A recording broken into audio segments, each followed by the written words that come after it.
ನಮಸ್ಕಾರ.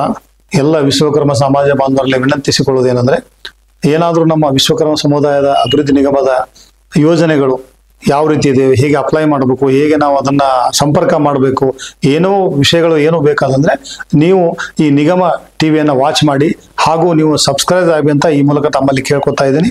ಮತ್ತು ಇದು ವಿಶೇಷವಾಗಿ ಇದೊಂದು ನಿಗಮ ಮಂಡಳಿ, ಎಲ್ಲಾ ನಿಗಮ ಮಂಡಳಿಗಳ ಬಗ್ಗೆ ಒಂದು ವಿವರಣೆಯನ್ನು ಕೊಡ್ತಾ ಇದ್ದಾರೆ. ಇದು ಬಹಳ ಸಂತೋಷ ಆಗ್ತಾ ಇದೆ. ಯಾಕಂದ್ರೆ ನಮ್ಮ ಸಮಾಜದ ಎಲ್ಲ ಬಂದವರು ಕೂಡ ಇದು ಸಬ್ಸ್ಕ್ರೈಬ್ ಆಗಿ ಹಾಗೂ ನೀವು ಇದನ್ನೆಲ್ಲರಿಗೂ ಶೇರ್ ಮಾಡ್ಬೇಕಂತ. ಯಾಕಂದ್ರೆ ಪ್ರತಿಯೊಂದು ಕೂಡ ಏನೋ ಅದರ ಬಗ್ಗೆ ಎಕ್ಸ್ಪ್ಲನೇಷನ್ ಮಾಡಿದ್ದಾರೆ. ಯಾವ ನಿಗಮ ಮಂಡಳಿ ಏನಿದೆ, ಏನು ಯೋಜನೆಗಳಿವೆ, ಹೇಗೆ ಎಂತು ಎಲ್ಲ ಡೀಟೇಲ್ ಅನ್ನ ಇದರಲ್ಲಿ ಸರಳವಾಗಿ ನಿಮಗೆ ತಲುಪುವ ಹಾಗೆ ವ್ಯವಸ್ಥೆಯನ್ನು ಮಾಡ್ತಾ ಇದ್ದಾರೆ. ಅದಕ್ಕಾಗಿ ಮತ್ತೊಮ್ಮೆ ತಾವೆಲ್ಲರೂ ಕೂಡ ಇದರ ಸಬ್ಸ್ಕ್ರೈಬ್ ಆಗುವಂತ ನಮ್ಮ ಸಮಾಜದವರಿಗೆ ವಿಶೇಷವಾಗಿ ನಾನು ವಿನಂತಿಸಿಕೊಳ್ಳುತ್ತೇನೆ. ನಮಸ್ಕಾರ. ನಮಸ್ಕಾರ. ನಿಗಮ ಟಿವಿಗೆ ಸ್ವಾಗತ. ಇವತ್ತು ನಿಗಮಗಳ ಬಗ್ಗೆ ಮಾಹಿತಿಯನ್ನ ಹಂಚಿಕೊಳ್ಳುವುದಕ್ಕೆ ಕರ್ನಾಟಕ ವಿಶ್ವಕರ್ಮ ಸಮುದಾಯಗಳ ಅಭಿವೃದ್ಧಿ ನಿಗಮ ಮಂಡಳಿಯ ನಿಕಟ ಪೂರ್ವ ಅಧ್ಯಕ್ಷರಾಗಿರುವಂತಹ ಬಾಬು ಪತ್ತಾರ್ ಅವರು ನಮ್ ಜೊತೆಗಿದ್ದಾರೆ. ಮೊದಲು ಅವರನ್ನ ಕಾರ್ಯಕ್ರಮಕ್ಕೆ ವೆಲ್ಕಮ್ ಮಾಡ್ಕೊಳ್ಳೋಣ. ಆ ನಂತರದಲ್ಲಿ ನಿಗಮದ ಬಗ್ಗೆ ಒಂದಷ್ಟು ಮಾಹಿತಿಗಳನ್ನ ತಿಳ್ಕೊಳ್ತಾ ಹೋಗೋಣ. ಸರ್ ನಮಸ್ತೆ, ಕಾರ್ಯಕ್ರಮಕ್ಕೆ ಸ್ವಾಗತ. ನಮಸ್ತೆ ಸರ್, ನಿಮ್ಮ ನಿಗಮ ಮಂಡಳಿ ಬಗ್ಗೆ ಹೇಳ್ಬೇಕು ಅನ್ನೋದಾದ್ರೆ, ಯಾಕಂತಂದ್ರೆ ವಿಶ್ವಕರ್ಮ ಸಮುದಾಯದ ಅಭಿವೃದ್ಧಿಗೋಸ್ಕರ ಸ್ಟಾರ್ಟ್ ಆಗಿರುವಂತಹ ಒಂದು ನಿಗಮ ಇದು. ಯಾವಾಗ, ಯಾವ ಉದ್ದೇಶದಿಂದ ಅಂದ್ರೆ, ನಾನು ಆಲ್ರೆಡಿ ಹೇಳಿದ್ದೀನಿ ಈ ಒಂದು ನಿಗಮದ ಉದ್ದೇಶ ಏನು ಅಂದ್ರೆ ಸೌಲಭ್ಯಗಳನ್ನ ಕೊಡಬೇಕು ನಿಮ್ಮ ಸಮುದಾಯಕ್ಕೆ ಅಂತ ಹೇಳಿ. ಆದ್ರೂ ಕೂಡ ಅದರ ಜೊತೆಯಲ್ಲಿ ಒಂದಷ್ಟು ಉದ್ದೇಶಗಳು ಇದ್ದೇ ಇರುತ್ತೆ ಯಾವುದೋ ಒಂದು ನಿಗಮ ಸ್ಟಾರ್ಟ್ ಆಗುವಂತಹ ಸಂದರ್ಭದಲ್ಲಿ. ಸೊ ಅಂತಹ ಉದ್ದೇಶ ಏನು, ಯಾವಾಗ ನಿಗಮ ಸ್ಟಾರ್ಟ್ ಆಯ್ತು ಅಂತ? ನಿಜವಾಗ್ಲೂ ಇದು ಒಂದು ಒಳ್ಳೆಯ ಪ್ರಶ್ನೆ ಅಂತ ಹೇಳ್ಬೋದು. ಯಾಕಂದ್ರೆ ತಮಗೆ ಗೊತ್ತಿರೋ ಹಾಗೆ ಮುಂಚೆ ದೇವರಾಜರ್ಸ ಅಭಿವೃದ್ಧಿ ನಿಗಮ ಅಂತ ಇದೆ, ಈಗಲೂ ಇದೆ. ಎಲ್ಲ ಸಣ್ಣ ಸಮಾಜಗಳ ಬಗ್ಗೆ ಹೆಚ್ಚಿನ ಒಂದು ಗಮನವನ್ನು ಹರಿಸಿ ಆವಾಗ ದೇವರಾಜರ್ಸರ ಒಂದು ನಿಗಮ ಅಂತೇಳಿ ಸ್ಥಾಪನೆ ಮಾಡಿದ್ರು. ಅದಾದ ನಂತರ ಕೆಲವೊಂದು ಸಮಾಜಗಳು ಬಲಿಷ್ಠವಾಗಿದ್ರು ಕೂಡ ಸಮಾಜಗಳಿಗೆ ಪರ್ಟಿಕ್ಯುಲರ್ ಆಗಿ ಕೆಲವೊಂದು ಏನು ಯೋಜನೆಗಳು ತಲುಪಬೇಕು, ಪರ್ಟಿಕ್ಯುಲರ್ ಆ ಸಮಾಜಕ್ಕೆ ಹೋಗಿ ತಲುಪಬೇಕು ಅನ್ನೋ ದೃಷ್ಟಿಯಿಂದ 2016ರಲ್ಲಿ ಇದನ್ನ ಸ್ಥಾಪನೆಯನ್ನ ಮಾಡಿದ್ರು. ಅಂದ್ರೆ ಪರ್ಟಿಕ್ಯುಲರ್ ಅವ್ರು ಮಾಡುವಂತ ಏನು ಸ್ವಯಂ ಉದ್ಯೋಗ ಆಗಿರ್ಬೋದು, ಅಥವಾ ಆರ್ಥಿಕ ನೆರವಾಗಿರ್ಬೋದು, ಅಥವಾ ಕಿರು ಸಾಲ ಆಗಿರ್ಬೋದು, ಈ ತರ ಏನ್ ಪಂಚ ಕೆಲಸ ಮಾಡ್ತಾರ ಅವರಿಗೂ ಅದ್ರ ಜೊತೆಗೆ ಮತ್ತೆ ಸಣ್ಣ ಸಾಲ ಮಾಡುವ ಒಂದು ವ್ಯವಸ್ಥೆಯನ್ನು ಮಾಡುವ ಸಲುವಾಗಿ ಈ ಒಂದು ನಿಗಮವನ್ನು ಸ್ಥಾಪನೆ ಮಾಡಿದ್ರು. 2016ರಲ್ಲಿ ನಿಗಮವನ್ನು ಸ್ಥಾಪನೆ ಮಾಡಿದ್ರು. ತದಾದ ನಂತರ ಸುಮಾರು ನಮ್ಮ ಸಮಾಜದಲ್ಲಿ ಸುಮಾರು ನಮಗೆ ಗೊತ್ತಿರೋ ಹಾಗೆ ಸುಮಾರು 2002ರ ಒಂದು ಇದ್ರ ಪ್ರಕಾರ, ಆದೇಶದ ಪ್ರಕಾರ ಸುಮಾರು 41 ಜಾತಿಗಳಿದಾವೆ. ಸುಮಾರು ನಮ್ಮ ಕರ್ನಾಟಕ ರಾಜ್ಯದಲ್ಲಿ ವಿಶ್ವಕರ್ಮ ಸಮಾಜದವರು ಸುಮಾರು 41 ಜಾತಿಗಳಿದಾವೆ, ಪಂಗಡಗಳಿವೆ, ಸಬ್ ಡಿವಿಷನ್ ಇವೆ.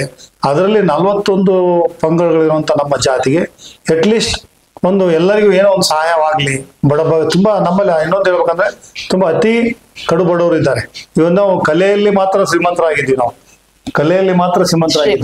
ಬಟ್ ಆದ್ರೆ ನಾವು ಆರ್ಥಿಕವಾಗಿ ಬಹಳ ಹಿಂದುಳಿದ ಅಂತ ಹೇಳಲಿಕ್ಕೆ ಇಷ್ಟಪಡ್ತೀನಿ. ಯಾಕಂದ್ರೆ ಇವತ್ತು ನೀವು ಇತಿಹಾಸ ತೆಗೆದು ನೋಡಿದ್ರೆ ಅದರಲ್ಲಿ ವಿಶ್ವಕರ್ಮರ ಕೊಡುಗೆ ನಮ್ಮ ಸಮಾಜಕ್ಕೆ, ನಮ್ಮ ದೇಶಕ್ಕೆ ಅಂತಾರಾಷ್ಟ್ರೀಯ ಮಟ್ಟದಲ್ಲಿ ನಾವು ಏನೋ ಒಂದು ಇದನ್ನ ಪಡೆದಿದ್ದೀವಿ. ಆದ್ರೆ ಅದೇ ರೀತಿಯಿಂದ ಇವತ್ತು ದಿವಸ ನಮ್ಮ ಕಲೆಗೆ ಯಾವ ರೀತಿಯಾದಂತ ಸರಿಯಾದ ರೀತಿ ಅಂತ ನಮಗೆ ಇದು ಸಿಗ್ತಾ ಇಲ್ಲ. ಆರ್ಥಿಕ ನೆರವಾಗಿರ್ಬೋದು, ಪ್ರಾಧಾನ್ಯತೆ ಆಗಿರ್ಬೋದು, ಯಾವ್ದು ಸಿಗ್ತಾ ಇಲ್ಲ. ಕಾರಣ ಸುಮಾರು ಇರ್ಬೋದು. ನಾವು ಅದು ಯಾವ್ದನ್ನು ಯಾರನ್ನೂ ಬ್ಲೇಮ್ ಮಾಡಕ್ಕಾಗಲ್ಲ. ಆ ದೃಷ್ಟಿಯಿಂದ ಈ ನಿಗಮ ಮಾಡಿದ್ರಿಂದ 2016ರಲ್ಲಿ ಸ್ಥಾಪನೆ ಮಾಡಿದ್ರು. ತದಾದ ನಂತರ ಪರ್ಟಿಕ್ಯುಲರ್ ಆಗಿ ಒಂದು 5 ಬ್ರಾಂಚ್ ಅನ್ನ ಮಾಡಿದ್ರು. ಹೇಗೆ ಸಾಲವನ್ನು ಕೊಡಬೇಕು ಅನ್ನೋದು ಅದಕ್ಕೂ ಸರಿಯಾದ ರೀತಿಯಿಂದ ಸರ್ಕಾರದಿಂದ ಆದೇಶವನ್ನು ಮಾಡಿದ್ದಾರೆ. ಸರ್, ಈಗ ಸಾಕಷ್ಟು ಸಂಸ್ಥೆಗಳು ಹುಟ್ಕೊಳ್ತಾನೆ ಇರುತ್ತೆ, ನೀವು ನೋಡಿರ್ತೀರಿ. ಆದ್ರೆ ಸಂಸ್ಥೆಗಳು ಹುಟ್ಕೊಂಡ ನಂತರದಲ್ಲಿ ಎಲ್ಲೋ ಒಂದ್ ಕಡೆ ಅವ್ರು ಏನ್ ಉದ್ದೇಶ ಇಟ್ಕೊಂಡು ಆ ಸಂಸ್ಥೆನ ಸ್ಟಾರ್ಟ್ ಮಾಡಿದ್ರು ಅದು ಈಡೇರೋದಿಲ್ಲ. ಯಾಕಂದ್ರೆ ಅಲ್ಲಿ ಯಾರೋ ಅದ್ರ ಬಗ್ಗೆ ಕಾರ್ಯ ಮಾಡ್ಬೇಕಾದವರು, ಅದ್ರ ಬಗ್ಗೆ ಕೆಲಸ ಮಾಡ್ಬೇಕಾದಂತವ್ರು ಮಾಡೋದಿಲ್ಲ. ಅಂಥ ರೀತಿಯಲ್ಲಿ ನೀವು ನಿಮ್ಮ ನಿಗಮವನ್ನ ಸ್ಟಾರ್ಟ್ ಮಾಡಿ 2016ರಲ್ಲಿ ಇಲ್ಲಿವರೆಗೂ ಬಂದಿದ್ದೀರಿ. ಸೊ ನಿಮ್ಮ ಸಂಸ್ಥೆ ಅಥವಾ ನಿಗಮ ಏನಿದೆ ಇದು ಯಾವ ರೀತಿ ಶ್ರಮಿಸ್ತಾ ಇದೆ ಅಂತ? ನಿಜವಾಗ್ಲೂ ನಾವು ಅಂದ್ರೆ ನಿಗಮ 2016ರಲ್ಲಿ ಆದ್ಮೇಲೆ ಅವಾಗ್ಲಿಂದಾನು ಕೂಡ ಇದು ಸುಮಾರು ಆರ್ಥಿಕ ನೆರವನ್ನು ನೀಡ್ತಾ ಬಂದಿದೆ ನಮ್ಮ ಸಮಾಜದವ್ರಿಗೆಲ್ಲ, ಪ್ರತಿಯೊಬ್ಬರಿಗೂ. ಅದರದ್ದೇ ಆದಂತ ಒಂದು ಏನಂದ್ರೆ ಸೆಲೆಕ್ಷನ್ ಕಮಿಟಿ ಇರ್ತೈತಿ. ಯಾವ ರೀತಿ ಅಂದ್ರೆ ಮೊದಲನೇದಾಗಿ ಸುಮಾರು ಒಂದು 5 ಪ್ರಕಾರವಾಗಿ ಸಾಲವನ್ನ ಕೊಡ್ತೀವಿ. ಮೊದಲನೇದಾಗಿ ತಮಗೆ ಹೇಳ್ಬೇಕಂದ್ರೆ ಪಂಚವೃತ್ತಿಗಾಗಿ ಆರ್ಥಿಕ ನೆರವನ್ನು ಕೊಡ್ತೀವಿ, ಏನು 5 ನಮ್ಮ ಕೆಲಸಗಳನ್ನು ಮಾಡ್ತಾರೆ. ಹಾಗೆ ಎರಡನೇದಾಗಿ ಸ್ವಯಂ ಉದ್ಯೋಗ ಮಾಡೋರಿಗೆ ನಾವು ಸಾಲ ನಮ್ಮ ನೇರವಾಗಿ ನಾವು ಕೊಡ್ತಾ ಇದೀವಿ.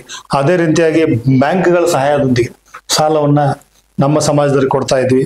ಹಾಗೆ ಈ ಒಂದು ಅಗ್ರಿಕಲ್ಚರ್ ಬೇಸ್ ಆಗಿ ತುಂಬಾ ನಮ್ಮಲ್ಲಿ ಇರುವಂತದ್ದು ಮೊದಲೇ ಹೇಳ್ಬೇಕಂದ್ರೆ ನಮ್ಮ ಚಿಕ್ಕ ಏನಂದ್ರೆ ಅಂತ ಏನು ಹೇಳುವಂತ ನಮ್ಮಲ್ಲಿ ಜಮೀನ್ ಇರಲ್ಲ. ನಮ್ಮ ಸಮಾಜದವ್ರಿಗೆ ಬಹಳ ಕಡಿಮೆ. ಅದರಲ್ಲಿ ಸಣ್ಣ ಜಮೀನು, ಸಪೋಸ್ ಮಿನಿಮಮ್ 2 ಎಕರೆ ಇದ್ದವ್ರಿಗೆ ನಾವು ಗಂಗಾ ಕಲ್ಯಾಣ ಅಂತೇಳಿ ಒಂದು ಯೋಜನೆಯನ್ನ ಹಾಕೊಂಡಿದ್ದೆ ನಮ್ಮ ಸರ್ಕಾರದ್ದು. ಅದ್ರ ಮುಖಾಂತರ ಅವರಿಗೆ ಬೋರ್ವೆಲ್ ಏನ್ ಎಕ್ಸ್ಪೆನ್ಸಸ್ ಬರ್ತೈತಿ ಅದನ್ನ ಗಂಗಾ ಕಲ್ಯಾಣ ಅಂತೇಳಿ ಅದ್ರ ಮುಖಾಂತರ ಎಲ್ಲಾ ನಿಗಮಗಳಲ್ಲಿ ಮಾಡ್ತಾರೆ. ಅದೇ ರೀತಿಯಾಗಿ ನಮ್ಮಲ್ಲಿ ಕೂಡ ಗಂಗಾ ಕಲ್ಯಾಣ ಅನ್ನೋ ಒಂದು ಯೋಜನೆ ಐತೆ. ಹಾಗೆ ಇನ್ನೊಂದು ಮಹಿಳೆಯರಿಗಾಗಿ ವಿಶೇಷವಾದ ಕಿರು ಸಾಲ ಅಂತಾನು ಕೂಡ ಮಾಡಿದ್ವಿ. ಮಹಿಳೆಯರಿಗೆ ಅವ್ರಿಗೆ ಯಾಕಂದ್ರೆ ಕೆಲವೊಂದು ಮಹಿಳೆಯರು ಮನೆಯಲ್ಲೇ ಕೂತ್ಕೊಂಡು ಒಂದು ಕಿರು ಸಾಲವನ್ನು ತೆಗೆದುಕೊಂಡು ಗೃಹಿಣಿಯರಾಗಿ ಏನಾದರೂ ಮನೆಯಲ್ಲಿ ಒಂದು ಕೆಲಸ ಮಾಡ್ಬೋದು, ಮಿನಿಮಮ್ ಒಂದು 50,000 ರೂಪಾಯಿಯನ್ನು ಕೊಡುವಂತ ವ್ಯವಸ್ಥೆನ ಆ ಥರ ಒಂದು ಮಾಡಿದ್ವಿ. ಹೀಗೆ ಸುಮಾರು ಒಂದು 5 ಯೋಜನೆಗಳನ್ನ ಮಾಡಿ ಅದ್ರ ಮುಖಾಂತರ ನಮ್ಮ ಸಮಾಜದವರಿಗೆ ಎಲ್ಲರಿಗೂ ಕೂಡ ನೇರವಾಗಿ ತಲುಪಲಿ ಅನ್ನೋ ದೃಷ್ಟಿಯಿಂದ ಈ ಯೋಜನೆಯನ್ನ ಹಾಕೊಂಡು ಅಂತ ಈ ಸಂದರ್ಭದಲ್ಲಿ ಹೇಳಿಕ್ಕೆ ಇಷ್ಟಪಡ್ತಾರೆ. ಓಕೆ ಸರ್, ಈಗ ಒಂದಷ್ಟು ಸೌಲಭ್ಯಗಳನ್ನ ನಿಮ್ಮ ಒಂದು ನಿಗಮ ಸಮುದಾಯದ ಜನರಿಗೆ ಕೊಡೋದ್ರ ಬಗ್ಗೆ ಹೇಳಿದ್ರಿ. ಆದ್ರೆ ಜನರಿಗೆ ನೀವು ಯಾವ ರೀತಿ ತಲುಪ್ತೀರಿ ಅಂದ್ರೆ ಜನರನ್ನ ಯಾವ್ದೋ ಒಂದು ಕಾಂಟ್ಯಾಕ್ಟ್ ಮಾಡುವಂತಹ ಅಥವಾ ಅವ್ರ ಜೊತೆ ಕಮ್ಯುನಿಕೇಟ್ ಮಾಡೋದಕ್ಕೆ ಒಂದು ಯಾವ್ದೋ ಮಾರ್ಗ ಇರ್ಬೇಕಲ್ವಾ? ಆ ಒಂದು ಮಾರ್ಗ ಯಾವ್ದು, ಯಾವ ರೀತಿ ತಲುಪ್ತೀರಿ? ಎಲ್ಲ ನಿಮ್ಮ ಸಮುದಾಯದಲ್ಲಿ ಒಂದಷ್ಟು ಜನರಿದ್ದಾರಲ್ಲ, ಅವ್ರೆಲ್ರಿಗೂ ಕೂಡ ಈ ನಿಗಮದ ಬಗ್ಗೆ ಮಾಹಿತಿ ಇದೆಯಾ? ಖಂಡಿತವಾಗಿ ಇದೆ ಮೇಡಮ್. ಯಾಕಂದ್ರೆ ನಾವು ಏನೇ ಒಂದು ಯೋಜನೆಯನ್ನು ಜಾರಿಗೊಳಿಸ್ಬೇಕಂದ್ರೆ ಅದರದೇ ಆದಂತ ಒಂದು ನಿಯಮಗಳಿರ್ತಾವೆ, ಅದಕ್ಕೆ ಆದಂತ ಒಂದು ಪ್ರೊಸೀಜರ್ ಇರುತ್ತೆ. ಹಾಗೆ ಕೂಡ ನಾವು ಇದನ್ನ ಏನಾದ್ರೂ ಕೂಡ ಇದಕ್ಕೊಂದು ಸಿಲೆಕ್ಷನ್ ಕಮಿಟಿ ಇರುತ್ತೆ ಪ್ರತಿ ಜಿಲ್ಲೆಯಲ್ಲಿ. ಹೇಗೆ ಸಿಲೆಕ್ಷನ್ ಚೀಫ್ ಎಕ್ಸಿಕ್ಯೂಟಿವ್ ಆಫೀಸರ್ ಇರ್ತಾರೆ, ಅವರಲ್ಲಿ ಏನಂದ್ರೆ ಅವರೇ ಕಮಿಟಿ ಮೆಂಬರ್ ಪ್ರೆಸಿಡೆಂಟ್ ಇರ್ತಾರೆ, ಅದ್ರ ಜೊತೆಗೆ ನಮ್ಮವರು ಮೆಂಬರ್ಗಳು ಇರ್ತಾರೆ. ಸೊ ಅವ್ರ ಮುಖಾಂತರ ನಾವ್ ಏನ್ ಮಾಡ್ತೀವಿ, ಮೊದಲು ಪೇಪರ್ ಪಬ್ಲಿಷನ್ ಎಲ್ಲ ಕೊಡ್ತೀವಿ. ಆ ಪೇಪರ್ ಪಬ್ಲಿಷನ್ ಎಲ್ಲ ಕೊಟ್ಟಾಗ ಅದರಲ್ಲಿ ನಾವು ಈ ತರ ಇಂತಿಂತ ಒಂದು ಸಾಲವನ್ನ ಇಂಟ್ರೊಡ್ಯೂಸ್ ಮಾಡಿದ್ವಿ ಅಂತ ಹೇಳ್ತೀವಿ. ಅದ್ರ ಮುಖಾಂತರ ನಮಗೆ ಅದರಲ್ಲಿ ಹೇಗೆ ಕಾಂಟ್ಯಾಕ್ಟ್ ಮಾಡಬೇಕು, ಹೇಗೆ ನಾವು ಅಪ್ಲಿಕೇಶನ್, ಈಗ ಇತ್ತಿತ್ತಲಾಗಿ ಅಂಕರು ಕಂಪ್ಲೀಟ್ ಆಗಿ ನಾವೆಲ್ಲ ಏನೋ ಕಂಪ್ಯೂಟರೈಸ್ ಆಗಿರೋದ್ರಿಂದ ನಾವೆಲ್ಲ ಆನ್ಲೈನ್ ಮುಖಾಂತರ ಅರ್ಜಿಯನ್ನ ಹಾಕ್ತಾ ಇದೀವಿ. ಜಾಲತಾಣ ಮುಖಾಂತರ ಅರ್ಜಿಯನ್ನ ಸಲ್ಲಿಸ್ಬೇಕು. ಆ ಎಲ್ಲ ಬಂದಂತ ಅರ್ಜಿಗಳನ್ನ ಆ ಜಿಲ್ಲೆಯಲ್ಲಿರುವಂತವ್ರು ಸ್ಕ್ರೂಟಿನಿ ಮಾಡ್ತಾರೆ. ಸ್ಕ್ರೂಟಿನಿ ಮಾಡಿ ಎಷ್ಟು ಒಂದು ಕಮಿಟಿ ಮಾಡಿರ್ತಾರೆ. ಆ ಕಮಿಟಿಯಲ್ಲಿ ಅದನ್ನ ಸಿಲೆಕ್ಷನ್ ಮಾಡ್ತಾರೆ. ಯಾವ ರೀತಿ, ಈಗ ಸಪೋಸ್ ಜಾಸ್ತಿ ಜನ ಬಂದ್ರು, ತುಂಬಾ ಅಪ್ಲಿಕೇಶನ್ ಇದ್ದಾಗ ಲಾಟ್ರಿ ಮುಖಾಂತರ ಅವರು ಆಯ್ಕೆಯನ್ನ ಮಾಡ್ತಾರೆ ಅಂತ ಹೇಳ್ಬೇಕು. ಅದು ನಿಷ್ಪಕ್ಷಪಾತವಾಗಿ ಮಾಡ್ತಾರೆ. ಈಗ ಮೊದಲು ಹಾಗೆ ಮಾಡ್ಕೊಂಡು ಬಂದಿದ್ದಾರೆ, ಈಗಲೂ ಕೂಡ ಅದೇ ರೀತಿಯಾಗಿ ಯಾವುದೇ ಯೋಜನೆ ಆಗಿರ್ಬೋದು ಅದನ್ನ ನಾವು ಏನಂದ್ರೆ ನಾವು ಇದ್ರ ಮುಖಾಂತರನೇ ನಾವು ನಮ್ಮ ನಿಗಮದ ಮುಖಾಂತರ ನಮ್ಮ ಪೋರ್ಷನ್ ಆಫ್ ಅಮೌಂಟ್ ಏನ್ ಮಾಡ್ಬೇಕು ಅದನ್ನ ಜಿಲ್ಲೆಯ ಇವ್ರಿಗೆ ಹೋಗುತ್ತೆ. ಆಮೇಲೆ ಇಲ್ಲಿ ಏನಂದ್ರೆ ಯಾವುದೇ ರೀತಿಯಿಂದ ಮಿಡಿಯೇಟರ್ಗೆ ಅವಕಾಶ ಇಲ್ಲ. ಯಾಕಂದ್ರೆ ಸುವಿಧಾ ಮೂಲಕ ಎಲ್ಲ ಹೋಗ್ತಾ ಇರೋದ್ರಿಂದ, ಸುಮಾರು ಒಂದ್ 2-3 ಆನ್ಲೈನ್ ಮುಖಾಂತರ ಹೋಗ್ತಾ ಇರೋದ್ರಿಂದ ಎಲ್ಲ ನೇರವಾಗಿ ಅವ್ರಿಗೆ ತಲುಪ್ತಾ ಇದೆ. ಹೇಗೆ ನೇರವಾಗಿ ಅಂದ್ರೆ ಅವ್ರ ಅಕೌಂಟಿಗೆ ನಮ್ಮ ಅಮೌಂಟ್ ಹೋಗ್ತಾ ಇದೆ, ಎಷ್ಟು ಅಮೌಂಟ್ ಹೇಗೆ ಅಂತ ಅವ್ರಿಗೆಲ್ಲ ಪ್ರತಿಯೊಂದು ಗೊತ್ತಿರುತ್ತೆ. ಸಿಲೆಕ್ಷನ್ ಕಮಿಟಿ ಮಾಡೋದು ಅಷ್ಟೇ, ಆದ್ರೆ ನಿಗಮದಿಂದ ನೇರವಾಗಿ ಅವ್ರಿಗೆ ಏನು ಯಾರು ಫಲಾನುಭವಿಗಳಿರ್ತಾವ ಅವ್ರಿಗೆ ತಲುಪುವ ವ್ಯವಸ್ಥೆನ ಮಾಡ್ತಾ ಇದ್ರು. ಸೊ ಇದು ನಮ್ಮ ಒಂದು ಯೋಜನೆ ಅಂತ ಹೇಳಿಕ್ಕೆ ಇಷ್ಟಪಡ್ತಾ ಇದ್ದೀನಿ. ಓಕೆ, ನೀವು ಹೇಳಿದ್ರಿ ಈಗ ಫಲಾನುಭವಿಗಳಿಗೆ ಆರ್ಥಿಕ ನೆರವು ಕೂಡ ಸಿಗತ್ತೆ, ಒಂದಷ್ಟು ರೀತಿಯಲ್ಲಿ ಕಿರು ಸಾಲಗಳು, ಮಹಿಳೆಯರಿಗೆ ಬೇರೆ ಬೇರೆ ರೀತಿಯ ಸಾಲಗಳು ಎಲ್ಲವೂ ಸಿಗುತ್ತೆ ಅಂತ ಹೇಳಿ. ಇದುವರೆಗೂ ಎಷ್ಟು ಜನರಿಗೆ ಆರ್ಥಿಕ ನೆರವು ಸಿಕ್ಕಿದೆ ಈ ಒಂದು ನಿಗಮದ ಕಡೆಯಿಂದ ಅಂತ? ಸುಮಾರು ನಾವು ಮೊದಲಿನಿಂದ ಸುಮಾರು 2016 ಕೊಟ್ಟೆ. ಸುಮಾರು ಕಡಿಮೆ ಅಂದ್ರೂ ಕೂಡ ಸುಮಾರು ಒಂದು more than 100 crores ವರೆಗೂ ನಾವು ಸಾಲವನ್ನು ಕೊಟ್ಟಿವಿ ಅಂತ ಹೇಳಿಕ್ಕೆ ಇಷ್ಟಪಡ್ತೀವಿ. ನಿಖರವಾಗಿ ಹೇಳಿದ್ದೆಲ್ಲ ರಫ್ಲಿ ಹೇಳ್ಬೇಕಂದ್ರೆ ಒಂದು 100 ಕೋಟಿವರೆಗೂ ಒಂದು ಸಾಲವನ್ನು ಕೊಟ್ಟಿದ್ವಿ ಎಲ್ಲರಿಗೂ. ನಮ್ಮ ರಾಜ್ಯದಲ್ಲಿರುವಂತ ನಮ್ಮ ವಿಶ್ವಕರ್ಮ ಸಮಾಜದವರಿಗೆ ನೇರವಾಗಿ ಅವ್ರಿಗೆ ತಲುಪಿದೆ ಅಂತ ಹೇಳ್ಬೋದು. ಓಕೆ ಸರ್, ನೀವೇ ಹೇಳ್ತಾ ಇದ್ರಿ ಒಂದೊಂದು ವರ್ಗವನ್ನ ಆಯ್ಕೆ ಮಾಡಿಕೊಂಡು, ಈಗ ಅವರು ಕೃಷಿಯಲ್ಲಿ ಅವ್ರು ತೊಡಗಿಸ್ಕೊಂಡಿದ್ರೆ ಅಂತವರಿಗೆ ಬೇಕಾದಂತಹ ಒಂದು ಆರ್ಥಿಕ ನೆರವು ಸಿಗತ್ತೆ, ಸಾಲಗಳು ಸಿಗತ್ತೆ. ಅಥವಾ ಮಹಿಳೆಯರು ಸ್ವಾವಲಂಬಿಯಾಗಿ ಜೀವನ ಮಾಡ್ಬೇಕು ಅಂತ ಹೇಳಿದ್ರೆ ಅಂತವರಿಗೂ ಕಿರು ಸಾಲ ಸಿಗತ್ತೆ. ಈ ರೀತಿ ಒಂದಷ್ಟು ರೀತಿಯಲ್ಲಿ ಸೌಲಭ್ಯಗಳನ್ನ ಕೊಡ್ತಿದ್ದೀರಿ ಅಂತ ಹೇಳಿ. ಎಷ್ಟೋ ಜನ ನಿಮ್ಮ ಸಮುದಾಯದವರು ಅಂದ್ರೆ ವಿಶ್ವಕರ್ಮ ಸಮುದಾಯದಲ್ಲಿ ತಮ್ಮ ಮಕ್ಕಳನ್ನ ಓದಿಸ್ಬೇಕು ಅನ್ನೋ ಆಸೆ ಇರತ್ತೆ, ಬಟ್ ಓದಿಸೋದಕ್ಕೆ ಆರ್ಥಿಕ ನೆರವು ಬೇಕಾಗಿರತ್ತೆ. ಯಾಕಂತ ಹೇಳಿದ್ರೆ ಇವತ್ತಿನ ಕಾಲದಲ್ಲಿ ಓದೋಕೆ, ವಿದ್ಯಾಭ್ಯಾಸ ಪಡೆದುಕೊಳ್ಳೋದಕ್ಕೆ ಲಕ್ಷಾಂತರ ರೂಪಾಯಿ ಖರ್ಚಾಗ್ತದೆ, ಅದು ನಿಮಗೂ ಕೂಡ ಗೊತ್ತಿದೆ. ಸೊ ಇಂತಹ ಸಂದರ್ಭದಲ್ಲಿ ಆ ಒಂದು ಸಮುದಾಯದ ಯಾರು ಇರ್ತಾರೆ ಅವರಿಗೆ, ಆ ಜನರ ಮಕ್ಕಳಿಗೆ ವಿದ್ಯಾಭ್ಯಾಸದ ನೆರವು ಕೂಡ ಈ ನಿಗಮದ ಕಡೆಯಿಂದ ಸಿಗತ್ತಾ? ಅವ್ರು ಉನ್ನತ ವ್ಯಾಸಂಗ ಏನೋ ಮಾಡ್ಬೇಕು, MBBS ಅಥವಾ ಇಂಜಿನಿಯರಿಂಗೋ ಏನೋ ಮಾಡ್ಬೇಕು ಅನ್ಕೊಂಡಿರ್ತಾರೆ. ಅಂತಹ ಸಂದರ್ಭದಲ್ಲಿ, ಕಷ್ಟ ಆದಂತಹ ಸಂದರ್ಭದಲ್ಲಿ ಆರ್ಥಿಕ ನೆರವು ಸಿಗತ್ತಾ ಅಂತ? ಖಂಡಿತವಾಗಿ ಮೇಡಮ್, ಖಂಡಿತವಾಗಿ ಸಿಗ್ತದೆ. ಅದಕ್ಕಾಗಿ ಒಂದು ಅರಿವು ಅಂತ ಹೇಳಿ ಒಂದು ಯೋಜನೆಯನ್ನ ಮಾಡಿದ್ವಿ. ಸೊ ಅದು ಶಿಕ್ಷಣಕ್ಕಾಗಿ, ಆರ್ಥಿಕವಾಗಿ ಏನು ನಾವು ಎಜುಕೇಶನ್ ಲೋನ್ ಅಂತಿರ್ತೀವಿ, ಅದಕ್ಕೆ ಅರಿವು ಅಂತ ಹೇಳಿ ಒಂದು ಟೈಟಲ್ ಕೊಟ್ಟಿದ್ದಾರೆ. ನಿಜವಾಗ್ಲೂ ಅದರಲ್ಲಿ ಏನಂದ್ರೆ ಪ್ರತಿ ವರ್ಷನೂ 1 ಲಕ್ಷ ರೂಪಾಯಿಯನ್ನ ಅವ್ರಿಗೆ ಕೊಡ್ತೀವಿ. ಅವ್ರೇನೋ ಒಂದು 5 ವರ್ಷ ಏನೋ ಒಂದು ಏನು ಅಕಾಡೆಮಿಕ್ ಇಯರ್ ಇರ್ತೈತಿ ಅವರು. ಆದ್ರೆ ಅದರಲ್ಲಿ ಏನಂದ್ರೆ ಈಗ ಅದರಲ್ಲಿ MBBS ಓದ್ತಾ ಇರ್ಬೋದು, ಅಥವಾ BDS ಆಗಿರ್ಬೋದು, ಇಂಜಿನಿಯರಿಂಗ್ ಆಗಿರ್ಬೋದು, ನರ್ಸಿಂಗ್ ಕೋರ್ಸ್ ಆಗಿರ್ಬೋದು, ಕೆಲವೊಂದು ಕೋರ್ಸ್ಗಳಿಗೆ ಅವರು ಕಾಮನ್ ಎಂಟ್ರನ್ಸ್ ಎಕ್ಸಾಮಿನೇಷನ್ ಮುಖಾಂತರ ಬಂದಿರಬೇಕು. ಸೊ ನಾವೇನಂದ್ರೆ ಅವ್ರ ಕಾಲೇಜ್ಗೆ ನಾವು ಅಮೌಂಟ್ ಅನ್ನ ರಿಪೀಟ್ ಮಾಡ್ತೀವಿ. ಸಿಇಟಿಯಿಂದ ಆಯ್ಕೆಯಾಗಿ ಬಂದಂತಹ ವಿದ್ಯಾರ್ಥಿಗಳಿಗೆ ಕಾಲೇಜ್ಗೆ ನೀವು ಫೀಸ್ ಕಾಲೇಜ್ಗೆ ನೇರವಾಗಿ ಅವ್ರಿಗೆ ಏನೋ ವಾಟ್ ಯು ಕಾಲ್ ಅಂದ್ರೆ ಫೀಸ್ ಏನಿರ್ತೈತಿ ನಾವು ಅವ್ರಿಗೆ ಡೈರೆಕ್ಟ್ ಆಗಿ ನೇರವಾಗಿ ಕಾಲೇಜಿಗೆ ತಲುಪುವ ವ್ಯವಸ್ಥೆ. ಅಂದ್ರೆ ವಿದ್ಯಾರ್ಥಿಗಳ ಕೈಗೋ ಅಥವಾ ಅವ್ರ ತಂದೆ ತಾಯಿಗಳ ಕೈಗೋ ಕೊಡಲ್ಲ, ಅಲ್ಲಿ ಎಷ್ಟು ಖರ್ಚಾಗಿದೆ ಅನ್ನೋದನ್ನ ನೋಡ್ಕೊಂಡು ನೀವು ಇಂತಿಷ್ಟು ಅಮೌಂಟ್ ಅಂತ ಹೇಳಿ ನಿಮ್ಮ ಕಡೆಯಿಂದ ಪ್ರತಿ ವರ್ಷ 1 ಲಕ್ಷ ಅಂತಿದೆ. ಸೊ ಅವ್ರದ್ದು 3 ಲಕ್ಷ ಇರ್ಬೋದು, 4 ಲಕ್ಷ ಇರ್ಬೋದು, 5 ಲಕ್ಷ ಮ್ಯಾಕ್ಸಿಮಮ್ ಅಂದ್ರೆ 5 ಲಕ್ಷ ಅವ್ರಿಗೆ ನಾವು ನೇರವಾಗಿ ಪ್ರತಿ ವರ್ಷನೂ ಕೂಡ ಒಂದ್ಸಲ ಅವ್ರ ಸೆಲೆಕ್ಷನ್ ಆಗ್ಬಿಟ್ರೆ 5 ವರ್ಷನೂ ಅವ್ರಿಗೆ ಹೋಗ್ತಾ ಇರ್ತದೆ. ಸೊ ದಿಸ್ ಇಸ್ ಅವರ ಸಿಸ್ಟಮ್. ಆ ತರ ಒಂದು ಯೋಜನೆಯನ್ನು ಮಾಡಿದ್ವಿ. ಓಕೆ ಸರ್, ಈಗ ನೀವೇ ಹೇಳ್ತಾ ಇದ್ರಿ 2016ರಲ್ಲಿ ಸ್ಟಾರ್ಟ್ ಆದಂತಹ ನಿಗಮ ಇದುವರೆಗೂ 100 ಕೋಟಿಗೂ ಹೆಚ್ಚು ಹಣವನ್ನ ಸಾಲವಾಗಿ ಅಂದ್ರೆ ಆರ್ಥಿಕ ನೆರವಿನ ರೂಪದಲ್ಲಿ ನೀಡಿದೆ ಅಂತ ಹೇಳಿ. ಸೊ ಈ ಒಂದು ಬೆಳವಣಿಗೆಯನ್ನ ನಿಮ್ಮದೇ ಶೈಲಿಯಲ್ಲಿ ವಿವರಣೆ ಕೊಡಬೇಕು ಅನ್ನೋದಾದ್ರೆ ಯಾವ ರೀತಿ ಹೇಳ್ತೀರಿ ಅಂತ? ನಿಜವಾಗ್ಲು ಏನಂದ್ರೆ ನಮ್ಮ ವಿಶ್ವಕರ್ಮ ಸಮಾಜದಲ್ಲಿ ಆಕ್ಚುಲಿ ಅಂದ್ರೆ ಸೊ ತುಂಬಾ ಜನ ಇದ್ದಾರೆ ನಮ್ಗೆ. ಆಲ್ಮೋಸ್ಟ್ ಅಲ್ಲಿ ಮೋರ್ ದೆನ್ ಒಂದು 30 ರಿಂದ 35 ಲಕ್ಷ ಜನಸಂಖ್ಯೆ ನಮ್ಮ ರಾಜ್ಯದಲ್ಲಿ ಇದೆ ಅಂತ ಹೇಳ್ಬೋದು ನಾವು. ಆದ್ರೆ ನಮ್ಮಲ್ಲಿ ತುಂಬಾ ಬಡತನ ಅಂದ್ರೆ ಲೋವರ್ ಮಿಡಲ್ ಕ್ಲಾಸ್ ಇದ್ದೀವಿ. ಅವರೇ ಆದಂತ ಒಂದು ವೃತ್ತಿಯನ್ನ ಮಾಡ್ಕೊಂಡು ಬಂದಿದ್ದಾರೆ. ಆ ದೃಷ್ಟಿಯಿಂದ ಈಗ ರೀಸೆಂಟ್ ಆಗಿ ತಮಗೆ ಹೇಳ್ಬೇಕಂದ್ರೆ ನಮ್ಮಲ್ಲಿ ತಮಗೆ ಗೊತ್ತಿರುವ ಹಾಗೆ ಕಲೆಗೆ ಜಾಸ್ತಿ ಪ್ರಾಧಾನ್ಯತೆ ಕೊಟ್ಟಿದ್ದಾರೆ. ಬಟ್ ನಮ್ಮಲ್ಲಿ ಏನಾಗಿದೆ ಅಂದ್ರೆ ಅದನ್ನ ಮುಂದುವರಿಸಿಕೊಂಡು ಹೋಗೋದು ಬಹಳ ಸಮಸ್ಯೆ ಆಗಿದೆ. ಆರ್ಥಿಕವಾಗಿ ತುಂಬಾ ಕುಗ್ಗಿದ್ದಾರೆ ನಮ್ಮವ್ರು.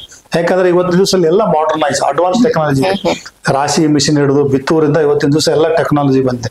ಅಡ್ವಾನ್ಸ್ ಟೆಕ್ನಾಲಜಿ ನಮಗೆ ಅಂತ ಇಂಪಾರ್ಟೆನ್ಸ್ ಇಲ್ಲ. ಈಗ ಹಳ್ಳಿಗಳಲ್ಲಿ ವರ್ಕು ಇಲ್ಲ. ಇವತ್ತೆಲ್ಲ ಬೇರೆ ಮೈಗ್ರೇಷನ್ ಆಗ್ತಾ ಇದ್ರೆ ಬೇರೆ ಬೇರೆ ಪ್ರೊಫೆಷನ್ ಬರ್ತಾ ಇದಾರೆ. ಈಗ ಫಾರ್ ಎಕ್ಸಾಂಪಲ್ ನಾನು ವಕೀಲ ವೃತ್ತಿಯನ್ನು ಮಾಡ್ತಾ ಇದ್ದೀನಿ. ಹಾಗೆ ಬೇರೆ ಬೇರೆ ಡಾಕ್ಟರ್ ಅದಾರ, ಇಂಜಿನಿಯರ್ಸ್ ಆಗಿದ್ದಾರೆ, ಅಥವಾ ಬೇರೆ ಬೇರೆ ಲೇಬರ್ ಕೆಲ್ಸಕ್ಕೆ ಹೋಗ್ತಾ ಇದಾರೆ.